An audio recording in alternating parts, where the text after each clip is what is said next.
뉴욕과 뉴저지에서 각각 실시되는 본선거가 내일 치러집니다.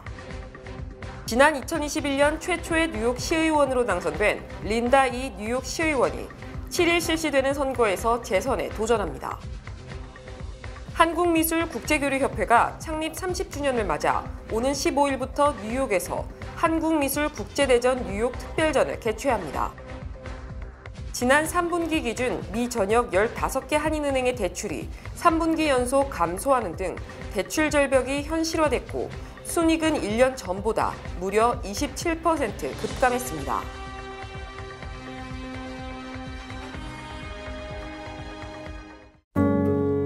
아름다운 제품에서부터 아름다운 사회를 만들기까지 키스는 뉴욕에서 시작하여 현재는 전 세계 12,000명의 직원들과 함께 끊임없이 도전하는 기업입니다. 사람을 생각하고 존중하는 기업. 키스는 한인들이 사회의 주인공이 될 수 있도록 든든한 버팀목이 되겠습니다.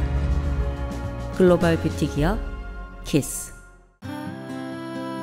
당신을 위해 더 든든해졌습니다. 당신을 위해 더 넓어졌습니다.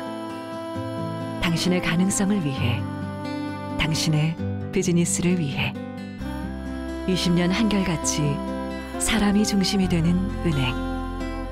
20년의 든든함으로 더 큰 가능성을 만들어갑니다. Discover your possibilities. PCB Bank. 더 든든한 힘으로 더 전문적인 금융 서비스로 비즈니스의 가능성을 찾습니다. PCB뱅크 제공입니다. 시청자 여러분 안녕하십니까? 11월 6일 월요일 TKC 뉴스데스크 첫 소식입니다. 뉴욕과 뉴저지에서 각각 실시되는 본선거가 내일 치러집니다.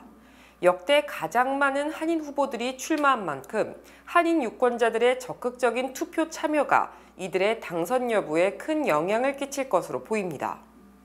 뉴욕시는 이번 선거에서 시의원 51명 전원과 퀸즈 검사장, 판사 등을 선출합니다. 이 중 한인은 현역 시의원인 린다 이와 줄리 원이 재선에 도전합니다. 린다 이 의원은 북동부 퀸즈, 오클랜드 가든, 베이사이드 힐스, 프레시 메도우 등을 포함하는 뉴욕 시의원 23선거구를 대표하고 있습니다. 줄리 원 의원은 서쪽 퀸즈 써니사이드, 우드사이드, 롱아일랜드 시티 등을 관할하는 26선거구를 대표하고 있습니다. 두 후보는 7일 실시되는 선거에서 각각 공화당 후보와 경쟁합니다.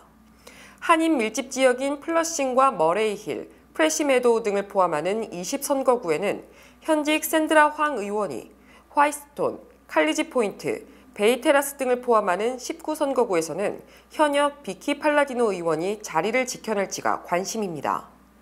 또 뉴저지에서는 주 하원과 각 타운별 시장, 시의원, 교육위원 등의 역대 가장 많은 한인 후보 27명이 출마했습니다. 특히 뉴저지 주 하원의 유일한 한인 의원인 엘렌 박 의원이 재선에 도전합니다. 박 의원의 지역구인 주 하원 37선거구에는 팰리세이즈 팍, 포트리, 레오니아, 테너플라이 등 한인 밀집 타운들이 대거 포함돼 뉴저지 전체에서 한인 유권자 수가 가장 많은 지역으로 꼽힙니다. 뉴욕은 7일 오전 6시부터 오후 9시까지, 뉴저지는 오전 6시부터 오후 8시까지 각각 선거가 실시됩니다. 지난 2021년 최초의 뉴욕 시의원으로 당선된 린다 이 뉴욕 시의원이 7일 실시되는 선거에서 재선에 도전합니다. 23선거구 주민과 한인 사회를 위해 시의회에서 강력한 목소리가 될 수 있도록 또 한 번의 기회를 호소했습니다. 린다 이 의원은 7일 실시되는 본선거 앞두고 마지막 주말 선거 유세에 박차를 가했습니다. 이 의원은 4일 안토니오 델가도 뉴욕 부지사와 그레고리 믹스 연방 하원 의원 등 퀸즈 민주당 위원회가 공식 지지한 후보들과 투표 참여 집회를 열고 승리를 다짐했습니다. 이 의원은 교육과 공공안전을 23선거군에 거주하는 아시안 아메리칸 커뮤니티의 가장 중요한 이슈로 꼽았습니다. 또한 23선거구가 51개 선거구 가운데 가장 많은 학교가 있는 선거구로 꼽힌다며 시의원으로서 더 많은 예산을 학교들을 위해 확보하고 특목고 신설과 영재반 확대를 위해 계속해서 힘쓸 것이라고 다짐했습니다. The way I see it is, every student learns at a different pace. So we should always have different levels of teaching that match where the student levels are. And, some students may be in, the regular courses early on, but then maybe later they're qualified for, a higher level of programming. So if that's the case, we need to have different, more points where we can test as well. And just in terms of having more specialized schools, especially here in Queens, I know space is a problem and land is a problem, but if there's ever an opportunity to build more schools out here in Queens, I think especially the high schools are very overcrowded. So that's something that we need to figure out, I think, moving forward as well. 이 의원은 뉴욕 시의장의 선택을 받아 뉴욕시 전체 예산을 협상하는 과정에 참여했을 때가 가장 자랑스러운 순간이었다고 회고했습니다. 그동안 시의회에 한인 정치인이 없었기에 한인 사회는 예산 배정부터 어려운 문제에 직면했지만 한인 시의원인 뉴욕시 예산 전체가 어떻게 쓰여질지에 대한 목소리를 낼 수 있다는 자체가 놀라운 일이라고 말했습니다. I had to explain to my colleagues, I'm like, hepatitis is actually a huge issue in the Asian community, and they're like, seriously? We didn't know that before. So if I wasn't there, or if there's no one from the community there in that table at the seat, then a lot of that funding may not have gone to those groups because people would not generally know that diabetes, hepatitis B, those are all issues in the Asian community. And so we were able to get some more groups from our community's funding that were not part of it before, which is really cool. And I was like, wow, it's great to have a seat at the table, to actually influence some of the behind the scenes things. Yeah. 이 의원은 자신이 대표하는 뉴욕시의원 23선거구가 뉴욕시 전체에서 두 번째로 가장 큰 아시안 밀집 지역이라고 소개했습니다. 전체 인구의 45%가 아시안인인 가운데 이 중 절반이 사우스아시안, 나머지 절반은 한인과 중국계 주민들이라고 밝혔습니다. 그러나 투표에 참여하는 유권자들의 70%가 백인이라며 아시안 커뮤니티가 투표 참여에 보다 힘써야 한다고 강조했습니다. The Asian community tends to be the vote base that swings either one way or this way. It helps push, right? It helps push candidates either one way or the other. So in that sense, I hope people start paying more attention to the Asian community, the voices that we have, the issues that are important to us. 린다이 의원은 극도의 지역 이슈들도 빠짐없이 신경 쓰면서 지역 주민들의 삶이 보다 나아질 수 있는 방향으로 일하고 있다고 말했습니다. 이 의원은 7일 중국계 버나드 차오 공화당 후보와 맞붙습니다. 한국미술국제교류협회가 창립 30주년을 맞아 오는 15일부터 뉴욕에서 한국미술국제대전 뉴욕 특별전을 개최합니다. 문화체육부 차관을 지낸 송수근 한국미술국제교류협회 회장은 협회 창립 30주년을 계기로 지난 7월 국내 전시를 성공적으로 마친 데 이어 한국 문화를 해외에 알리는 방안의 하나로 해외 전시를 구상하고 뉴욕 특별전을 마련했다고 밝혔습니다. 송 회장은 2007년부터 2010년까지 뉴욕 한국문화원장으로 재직하며 당시 현재의 신축 뉴욕문화원 위치 선정 및 부지 매입 등 건축 기반을 마련한 인물로 평가되며 문화체육부 장관 대행을 역임하기도 했습니다. 이번 전시회는 지난 30년 동안 한국미술국제대전을 통해 성장, 발전한 국내 작가와 미국에서 활동하는 재미 작가들이 참여하는 연합전시로 오는 15일부터 24일까지 뉴욕 맨해튼 트라이베카의 원아트 스페이스 갤러리에서 열리게 됩니다. 이번 전시회는 송수근 회장과 김정택 이사장을 비롯해 권명원, 구영일, 김겸용 등 모두 17명의 동양화 및 서양화, 조각품들이 출품됩니다. 또 오는 16일 목요일 낮 12시 각계 인사와 출품 화가 등이 참석한 가운데 성대한 개막식이 열립니다. 지난 3분기 기준 미 전역 15개 한인은행의 대출이 3분기 연속 감소하는 등 대출 절벽이 현실화됐고 순이익은 1년 전보다 무려 27% 급감했습니다. 박채연 기자가 보도합니다. 본방송이 미 전역에서 영업 중인 15개 한인은행의 FDIC 보고서를 집계한 결과 3분기 한인은행 전체의 순이익은 1억 1,381만여 달러로 2분기 1억 2,431만 달러보다 8.5% 줄었지만 1년 전 1억 5,547만 달러보다 무려 4천만 달러, 27% 줄었습니다. 또 3분기 한인은행 자산 총액은 481억 5,780만 달러로 2분기 481억 5,517만 달러보다 불과 263만 달러, 0.005% 증가에 그쳐 사실상 제자리 걸음을 한 것으로 집계됐고 지난해 3분기보다는 5% 늘었습니다. 다행히도 3분기 한인은행 예금 총액은 394억 966만 달러로 2분기 말보다 2억 2천만 달러, 약 0.6% 증가했고 1년 전 383억 7,880만 달러보다는 10억 3천만 달러, 약 2.7% 느는 등 소폭이나마 증가세를 보였습니다. 하지만 대출은 지난 1분기부터 3개 분기 연속 감소했습니다. 3분기 한인은행 대출 총액은 370억 2,944만 달러로 2분기보다 3억 달러, 약 0.8% 감소했고 1년 전과 비교해도 0.8% 감소한 것으로 집계됐습니다. 한인은행 대출은 1분기 1% 감소했다가 2분기에는 감소폭이 0.5%로 줄었지만 3분기에 다시 감소폭이 0.8%로 확대되는 등 대출 경색이 심화되고 있습니다. 하지만 한인은행 대출 감소분의 대부분은 자산유리은행인 뱅크 오브 호프가 대출을 6억 달러, 3.9%나 줄인 데 따른 것이며 대출이 줄어든 다른 3개 은행은 감소율이 1%에 미치지 못했으며 나머지 11개 은행은 대출이 늘어났습니다.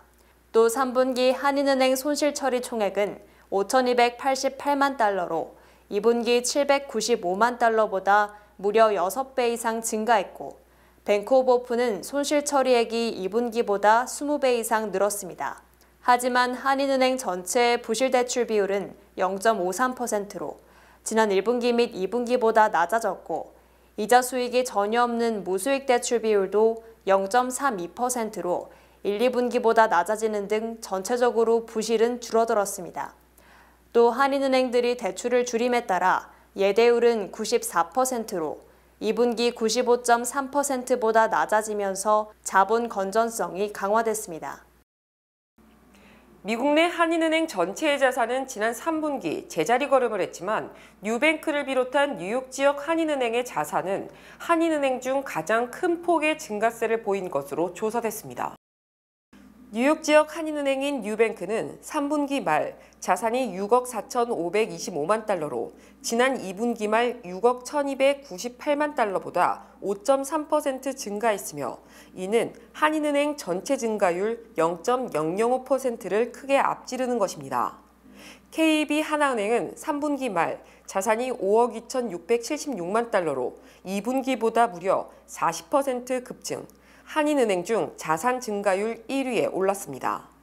또 뉴밀레니엄뱅크도 자산이 7억 6,693만 달러로 2분기보다 2.1% 증가, 한인은행 평균 증가율보다 높았습니다.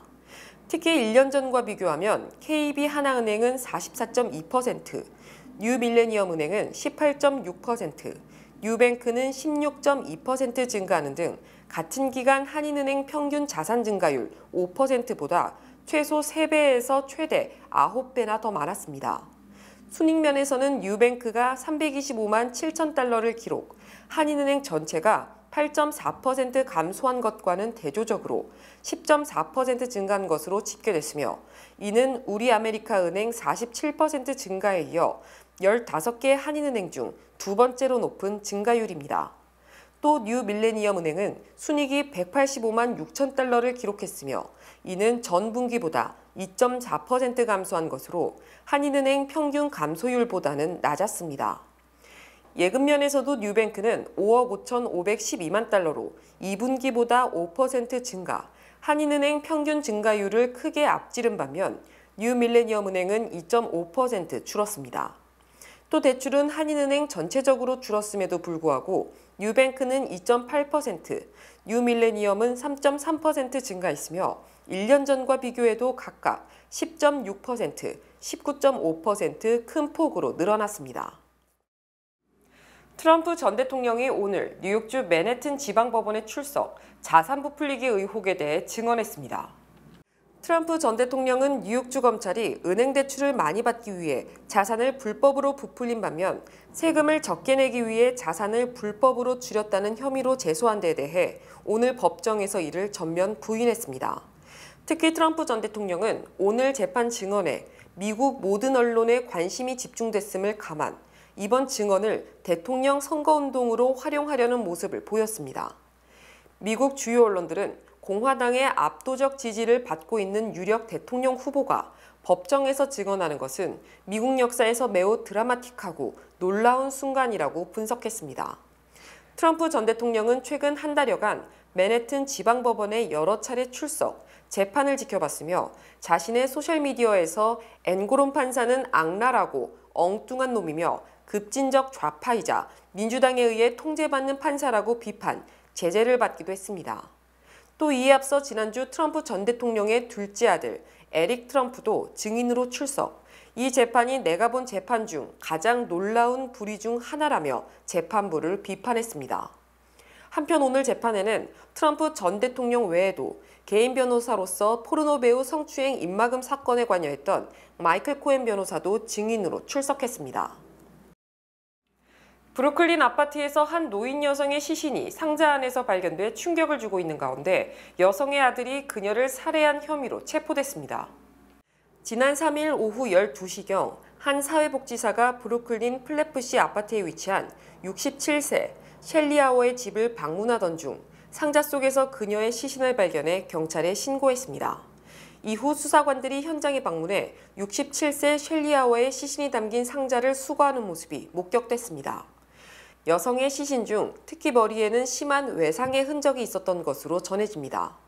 경찰은 정신질환을 앓고 있는 그녀의 아들 데이비드 드러먼드가 그녀의 얼굴과 머리를 때린 뒤 상자 안에 집어넣었다고 고백했다고 밝혔습니다. 경찰은 그에 따라 3일 저녁 30세 데이비드를 살해 혐의로 체포했습니다. 아파트 이웃들은 의심스러운 소리를 듣지 못했다며 아들이 어머니를 살해한 것이 맞다면 정말 충격적이고 공포스러운 일이라고 말했습니다.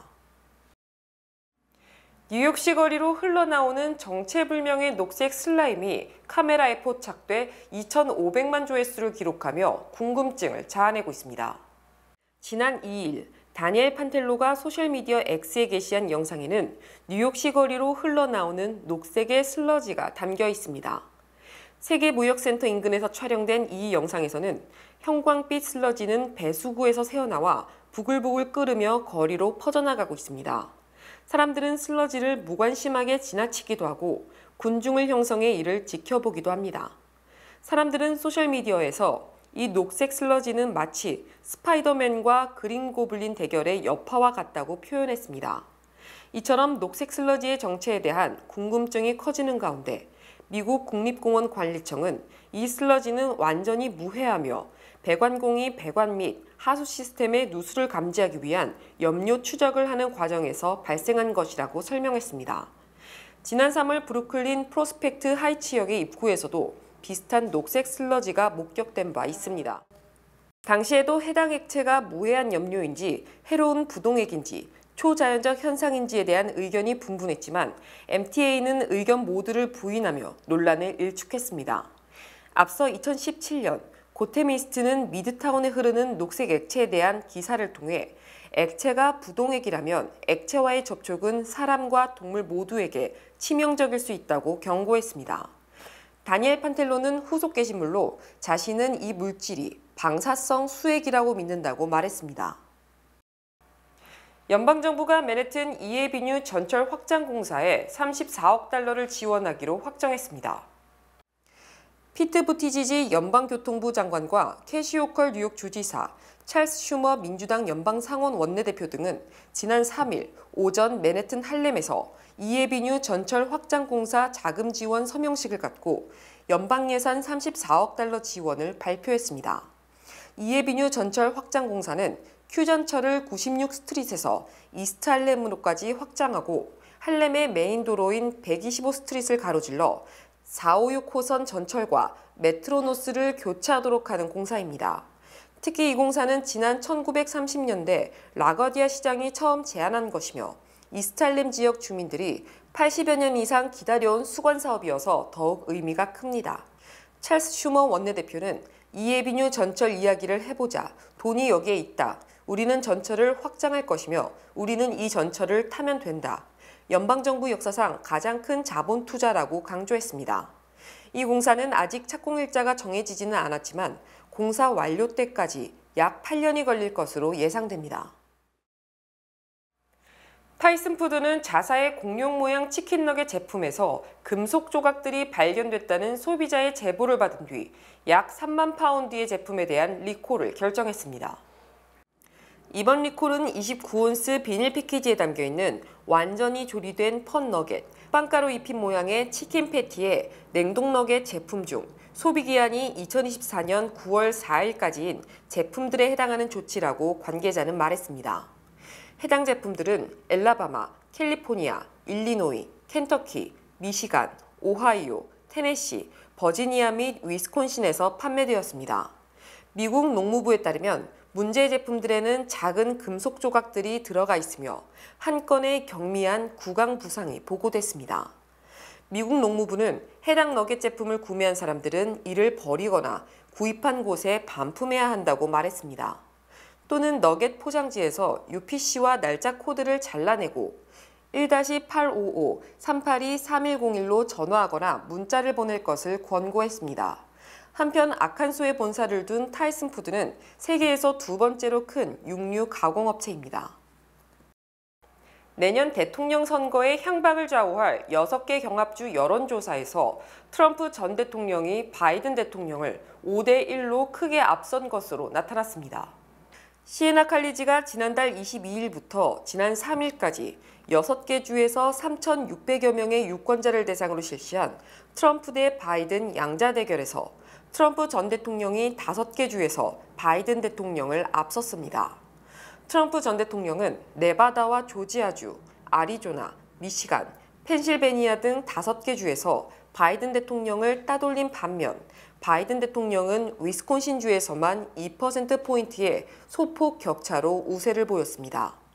또 6개 주에서 트럼프 전 대통령과 바이든 대통령 중 누구를 지지할 것이냐는 질문에 대해 트럼프 전 대통령이 48%의 지지를 받아 44%에 그친 바이든 대통령을 따돌렸습니다. 특히 누구의 경제정책을 지지하느냐의 질문에 6개 주 유권자 10명 중 6명이 트럼프 전 대통령을 선택했습니다. 이에 대해 뉴욕타임스는 6개 경합주의 현재 판세가 대선 때까지 이어진다면 트럼프 전 대통령은 당선에 필요한 선거인단 270명보다 훨씬 많은 300명을 확보할 것으로 전망했습니다. 올 연말 쇼핑 시즌 소비자 지출액이 사상 최대를 기록할 것으로 전망됩니다. 전미 소매협회는 올해 11월과 12월 소매업 매출이 최소 9,573억 달러에서 9,666억 달러로 지난해 같은 기간보다 3에서 4% 증가할 것으로 예측했습니다.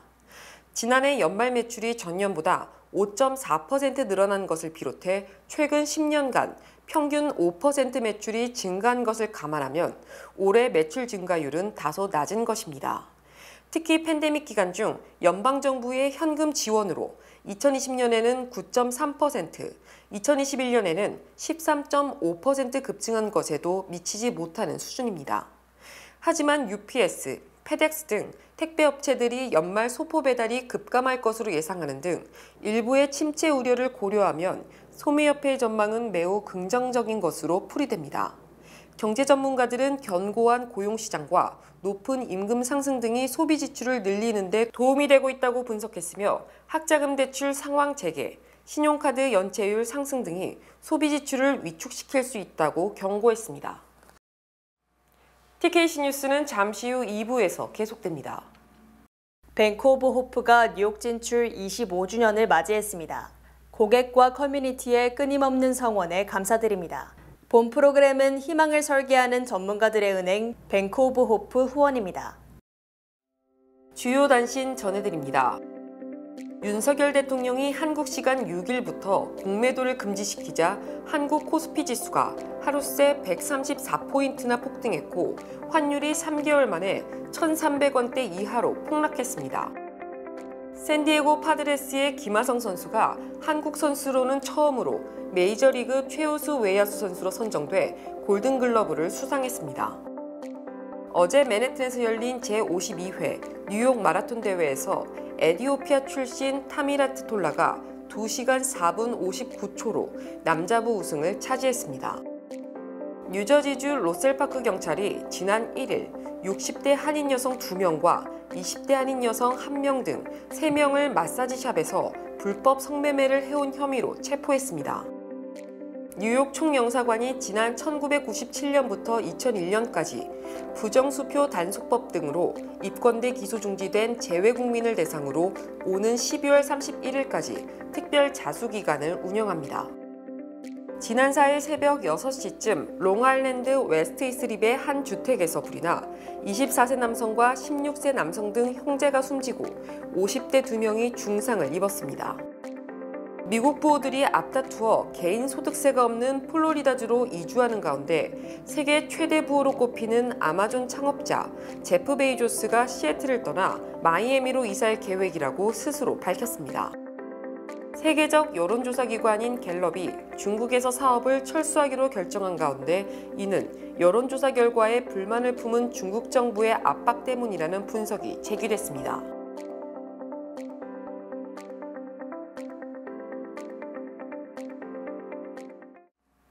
날씨 전해드립니다. 화요일인 내일은 흐린 날씨가 예상됩니다. 낮 최고 기온은 69도, 최저 기온은 44도입니다. 해 뜨는 시간은 6시 33분, 해 지는 시간은 4시 45분입니다. 이상으로 주간 날씨와 세계 날씨 전해드립니다.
(11월 12일부터) 제22대 국회의원 선거에 투표하기 위한 재외선거 유권자 등록이 시작됩니다. 국외부재자는 11월 12일부터 내년 2월 10일까지 신고가 가능하며 재외선거인 등록 신청은 내년 2월 10일까지 가능합니다. 재외유권자 등록은 공관 방문, 우편, 이메일로 할 수 있으며 중앙선거관리위원회 인터넷 신고 및 신청 홈페이지를 통해서도 간편하게 신청이 가능합니다. 기간 안에 재외유권자 등록을 마쳐 다가오는 선거에 소중한 한 표를 행사해주세요.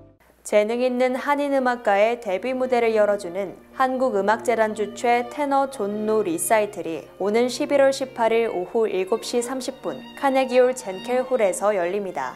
테너 존 노는 바로크 음악부터 현대음악까지 다양한 음악을 소화해 세계적인 오페라 전문 잡지 오페라 뉴스에서 감미로운 테너, 천부적인 테너로 극찬을 받았습니다. 11월 18일 오후 7시 30분 카네기홀 젠켈홀에서 가슴을 울리는 선율을 감상해보세요. 뉴욕 아미즈 앙상블 합창단이 오는 12월 10일 일요일 오후 5시 반 웨스트버리에 있는 한울림 교회에서 뉴욕 한인 청소년 센터 후원 겨울음악회를 개최합니다. 이번 음악회에서는 비발디의 글로리아, 슈베르트 미사곡 2번 G장조 등 연말 분위기가 물씬 나는 곡들이 연주됩니다. 나눔의 계절인 연말을 맞아 뉴욕 한인 청소년들을 돕기 위해 열리는 기금모금 음악회 많은 관심 부탁드립니다. 이상으로 11월 6일 월요일 TKC 뉴스데스크 여기서 마치겠습니다. 시청해주신 여러분 고맙습니다.